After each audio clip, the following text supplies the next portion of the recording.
Hi, everyone.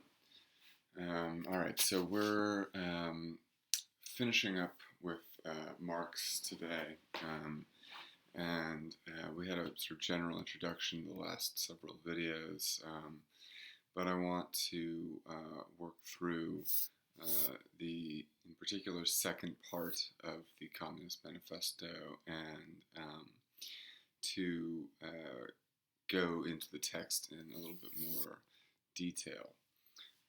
So we have seen the sort of historical conditions that lead to the rise of capitalism and Marxist theory of who capitalism truly benefits, um, right? The story of how the bourgeois class seizes power after democratic revolutions. Um, and we were beginning to think about the ways in which capitalism uh, is not the sort of even playing field of equal opportunity that it purports to be, is thus not democratic in the way that it is sometimes touted to be. And we started to think about the ways that capitalism, in fact, serves to reinforce class distinctions and to maintain the distinction between the bourgeois and proletariat, right? To keep the proletariat on the bottom, the oppressed class, and to allow the bourgeois class to hold on to power, economic power, after the revolutions. And so, one of the key ideas in Marx's theory of capitalism, or one of Marx's key observations about capitalism, is the effect that it has on the worker. And we've seen how sort of systemically capitalism makes it difficult for a worker to achieve that class mobility that is, again, touted as one of the benefits of capitalism. But Marx is also interested in thinking about the effect of capitalism on the individual worker. There's a famous essay Marx wrote called Alienated Labor, sometimes translated Estranged Labor, which is about the effects of capitalism on the worker. And Marx's broad thesis is that capitalism alienates the human being from him or herself because it takes away the the product of a person's labor, right? For Marx, the essence of being human lies in labor, lies in work, uh, but that work and labor is done in order to produce something, right? And what happens in capitalism is that the labor and work is bought at a price, at a wage, but then the product of that work is owned not by the laborer, but by the person who has bought the labor, right? So if we return again to our factory analogy, where I own a factory and you all work for me in the factory, you are happy to be working, right? It is part of human nature to work and to want to work and to take pleasure in the products of your labor, right? Now, I pay you as my employees a wage for your labor, uh, and the only compensation you get for that labor is that wage. The product of your labor is appropriated by me, your boss. I take the product of your labor, and I sell it, and I profit from it. I pay you a wage for your labor, but the product of your labor, what you actually make and create, I take and sell as my own for my profit. So what Marx means by alienation of labor is that the laborer, the worker, is alienated from the product of his labor, right? The thing that he actually produces, which is appropriated by the owner class, the owner of the factory, the owner of the means of production. So the laborer does not get satisfaction from his labor, because the satisfaction of work comes from the product of that work.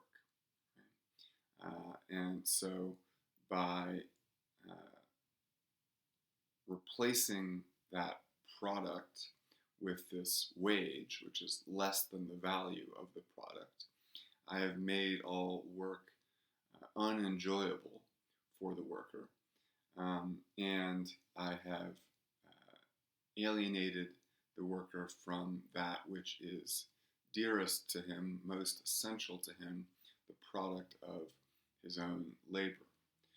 Right? So this leads to a demoralization of the worker, of the laborer.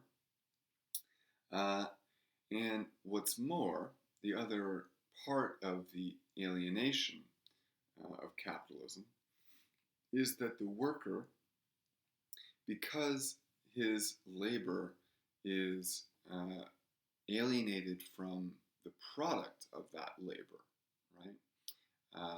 The product is all I'm interested in as the owner, and the laborer is unessential, right? I don't care about the laborer. I only care about the product. And what that means is that the laborer and labor itself becomes a commodity, right? It's no longer that the laborer, the worker, works in order to produce something for himself that will benefit him or that he can enjoy. It's now that work is something that can be purchased. Your labor is paid for at a wage, and therefore your labor, rather than being a means to an end, a product, a process that produces something of value, that labor is no longer a process but a commodity to be bought. And the laborer, the worker, is no longer fully engaged in their humanity, working in order to produce something for themselves, but the worker too becomes something that can be bought and sold for a wage, right? Or bought for a wage and discarded the way you would discard any commodity. And so the commodification of labor means that laborers become disposable commodities, right? If you are working to make your product and you have a complaint about, say, labor conditions, safety, what have you, right? You are not essential to production. You are a piece of machinery as far as the owner class is concerned. And if you're not working the way that I want that machinery to work, I can fire you. Right? So laborers become like objects.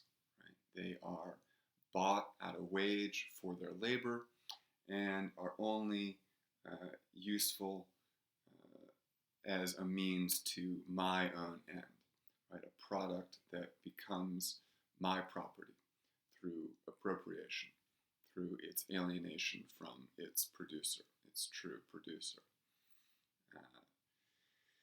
So, right, as laborers become commodities, as labor becomes commodified, everything becomes commodified. But this has a particular effect on the working class, right? As I said, it is demoralizing, but it is also atomizing. It is alienating um, uh, within the working class, right? It pits one laborer against another.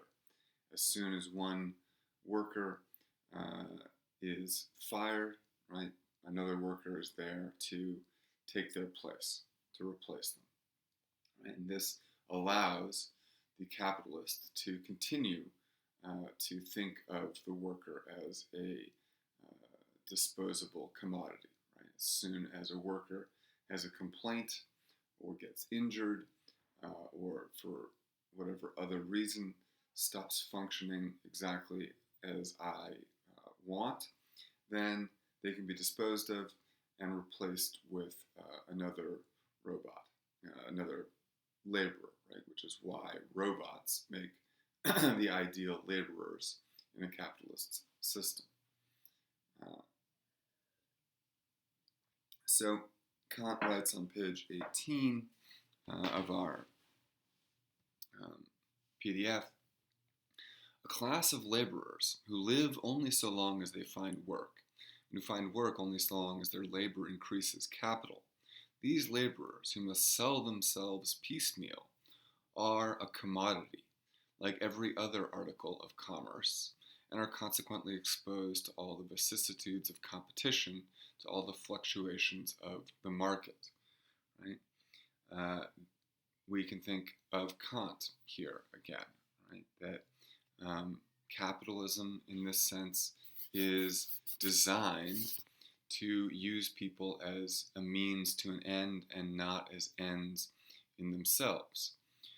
Marx very much thinks of labor, of work, as an end in itself, a part of a process that is an end in itself. To labor, to produce something, and to own your product.